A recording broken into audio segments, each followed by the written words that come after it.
close out the week on the AUgenda with a look at the second scrimmage, which is going to be at Jordan-Hare Saturday morning. Brandon, what are you looking for in this second scrimmage? Well, it's a chance for the newcomers to prove themselves, for that depth chart to really start hammering itself out. Coaches by Sunday night, early Monday, will have an idea of what exactly that two-deep depth chart is going to look like. And if you're a freshman or a newcomer and you don't prove yourself by this second scrimmage, you'll find yourself on the scout team throughout the year and with little chance of being able to play unless injuries crop up. So this is the most important week of preseason camp. Players will tell you every practice is important. This second week is the most important week if you want to play and you're on the bubble. And there are several players that are on the bubble, freshmen, newcomers included, of course. And I think there'll be a few guys that really stand out and make the coaches think a little bit. Well, for guys that have been in and out of the lineup too, Calvin Ashley just missed practice. TD Moultrie missed a handful.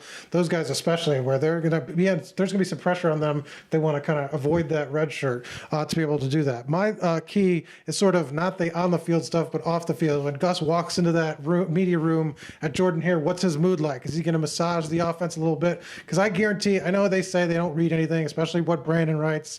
They don't read it, but they're going to have to kind of present a better message about what the offense did. They were very hard on the offense, didn't give any specifics. I think even if they have a hard day, I think you're going to hear some good things that the offense did, especially maybe Jarrett Stidham if they're planning an announcement on Monday. Yeah, that'd be interesting if Gus Malzahn actually decides to just say, this quarterback did really, really well and stood out today. I don't know if he'll do it. I just think you have to, with the idea that we both think the starting announcement's coming sooner rather than later. So from a PR standpoint, yeah, you think you have should do to, that? especially if you're going to turn around within 48 hours after you said nothing's great, everybody was kind of the same.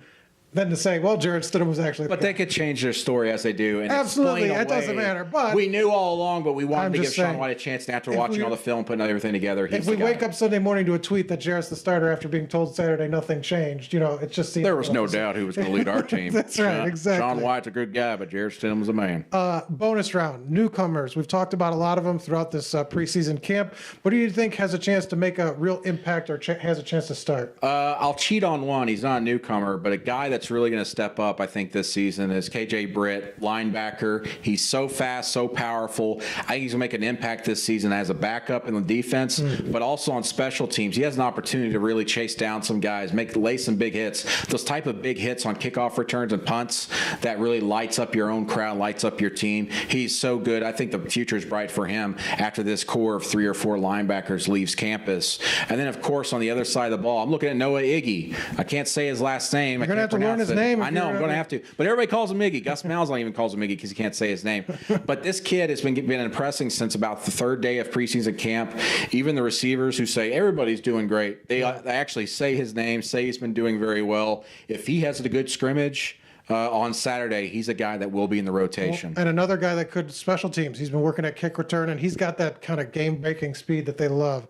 The guy I'm looking at, I've talked to him about a lot, is Wilson Bell. Has mobility, is huge, as is obvious to see. But I think he just gives them a little bit of experience at that guard spot. So maybe the other side where Mike Horton, Markel Harrell, not as experienced, they don't have to have as much pressure on them. You got Wilson Bell, who's been at Florida State, played at a high level. I just think he's going to, they've been kind of putting him at second team a little bit, but I think he's going to step in and kind of be a fixture on this offensive line. And that's it for this week on the AUgenda.